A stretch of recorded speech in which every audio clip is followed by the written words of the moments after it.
Le décryptage politique d'Alexis Lacroix. Bonjour Alexis. Bonjour Steve. Et merci de nous rejoindre en direct et en studio dans le Grand Journal. Vous êtes le directeur de la rédaction d'Actualité Juive. Alexis, la France est toujours dans l'attente d'un gouvernement et selon les écologistes qui ont été reçus à l'Élysée tout à l'heure, Emmanuel Macron a proposé, je cite, une nouvelle méthode pour aboutir à l'émergence, je cite toujours, d'une réunion des différentes forces politiques. Rassemblement national exclu, c'est important. Alexis, est-ce que ça peut marcher ?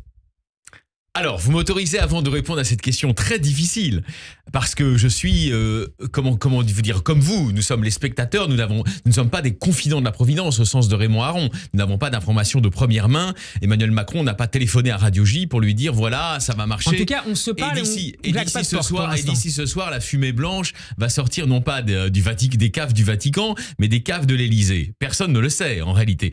Ce que je constate, juste pour vous répondre, il y a les pressés. Il y a les gens qui sont speedés.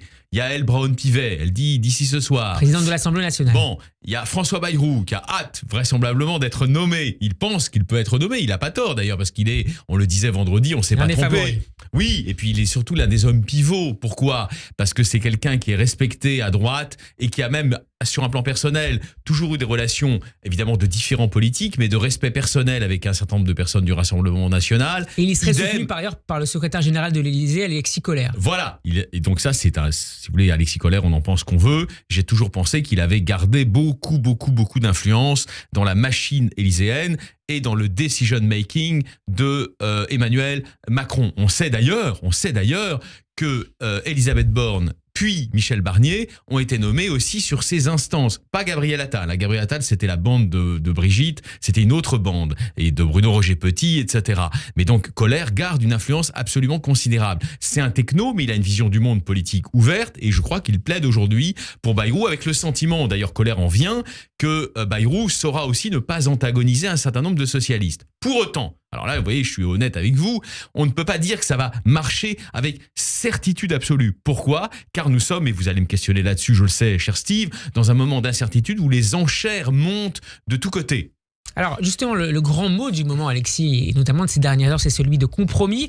À gauche comme à droite, on se dit prêt à en faire pour sortir le pays de la crise en cours. À quoi renoncerait-on dans les deux camps, à gauche comme à droite ?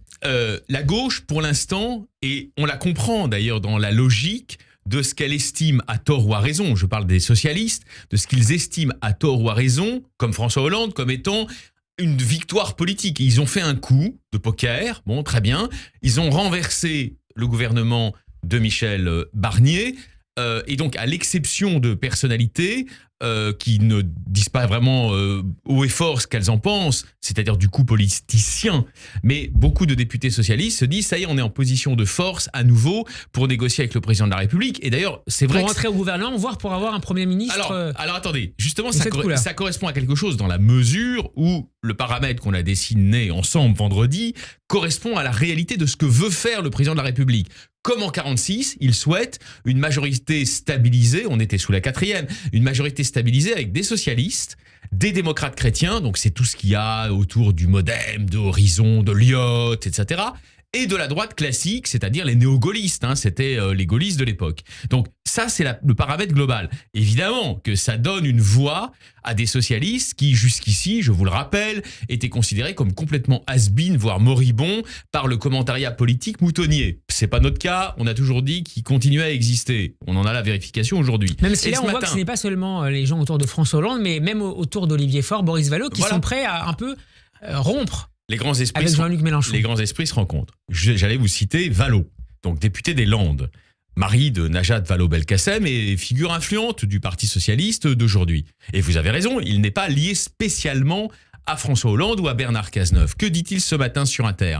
Il dit « Oui, bien sûr, notre condition c'est ça, c'est que la politique que nous voulons mener soit menée, une politique de rupture avec le néolibéralisme ou avec la droite néolibérale ou macronienne ou néolibérale. » Dans leur optique, je veux dire, vous voyez ? Donc voilà où on en est au Parti socialiste. Pour autant, vous avez raison, c'est une nouveauté aussi, et ça donne tort à tous ceux qui disaient les socialistes sont définitivement soumis aux insoumis. Non, ils sont en train de s'émanciper. Alors jusqu'à quel point ? Plutôt que prévu, Alexis ? Non.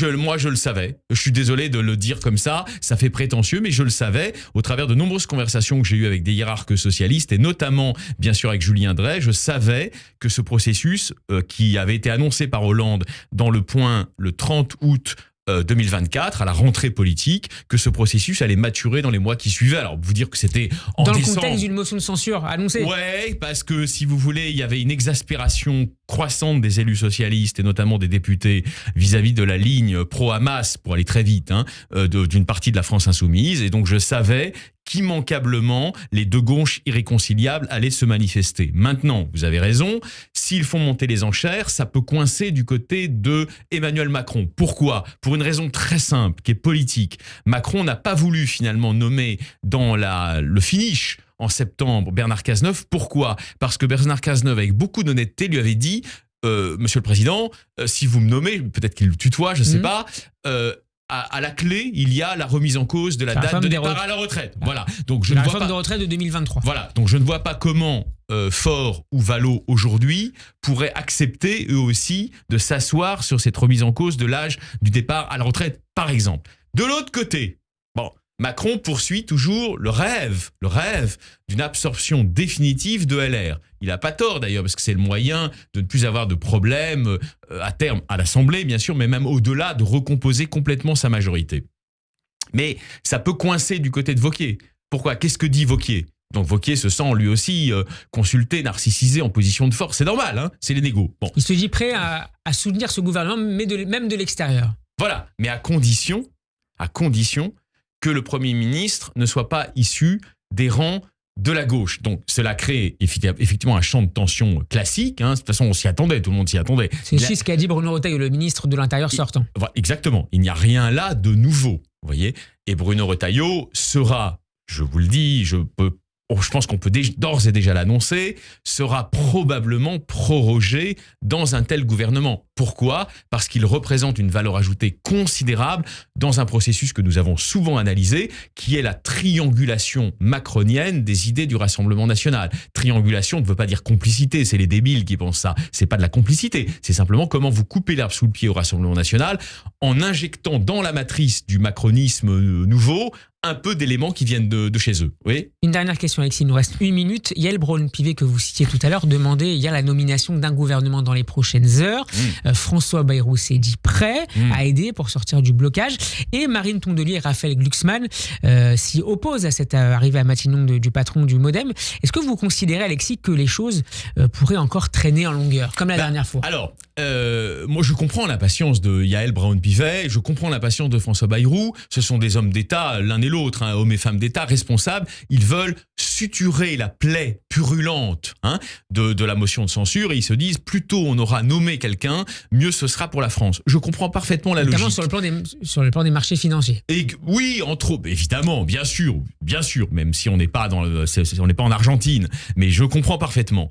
Maintenant, nous décrivons une situation de, entre guillemets, foire d'empoigne typique de la 4e République, où vous avez d'un côté Glucksmann qui ramène sa fraise et de l'autre Laurent Wauquiez qui fait monter les enchères. Et donc, si vous voulez, c'est pas contre eux que je dis ça, mais évidemment, ça complique un peu la donne. Et ça va obliger le président Emmanuel Macron, qui probablement d'ailleurs trouve son compte dans cette espèce revient un peu au centre du jeu politique. Naturellement, il redevient un pivot de la négociation. Mais ça va l'obliger, je le pense, maintenant je peux me tromper, oui, ça va l'obliger à prendre un tout petit peu son temps, c'est-à-dire peut-être 24 ou 48 heures de plus pour trouver les équilibres nécessaires à la relance, parce qu'il ne s'agit pas seulement de nommer un gouvernement, il s'agit de relancer la majorité en évitant le piège d'une deuxième censure qui là pourrait, vous le savez bien Steve, mettre très en danger le socle de légitimité du président de la République. Je suis frappé que des gens qui sont au cœur du cercle de la raison, je pense à Bavrez, il dit maintenant il faut qu'il parte, donc il le sait très bien et il ne veut surtout pas être dans cette situation. Merci beaucoup Alexis Lacroix. Merci à vous. À demain. Merci.